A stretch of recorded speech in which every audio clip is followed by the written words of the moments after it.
फुलवारी के धनतला में एक ग्रिल कारखाने में अग्निकांड की घटना से उत्तेजना फैल गई है। घटना की खबर पाकर दमकल की एक गाड़ी घटनास्थल पर पहुंचकर आग को काबू में लाया। इस अग्निकांड में संलग्न इलाके में रहने वाले लोग बड़ी दुर्घटना के शिकार होने से बच गए। फुलवारी के धनतला स्थित ग्रिल कारखाने में अग्निकांड की घटना हुई। अनुमान लगाया जा रहा है कि बिजली के शॉर्ट सर्किट होने के कारण यह घटना घटी है।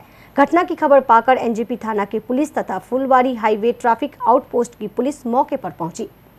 এখানে কি করে আগুন লাগছে আমার জানা নেই, যেটা সত্যি। যখন আমি ধোঁয়া দেখলাম যে দাউ দাউ করে জ্বলতে শুরু করছে, তখন আমি ফায়ার ব্রিগেডের জন্য নাম্বার খুঁজলাম, পাইলাম না। তখন আমাদের পঞ্চায়েতকে বললাম, উনিও বলতেছি। তারপরে আমি পুলিশ প্রশাসনের দ্বারস্থ হলাম। পুলিশ প্রশাসনের মাধ্যমে আমি ফায়ার ব্রিগেডটাকে ফোন দিয়ে আসার জন্য উনি ফোন করে দিয়েছে। এসে আমার পাশে বাড়ি।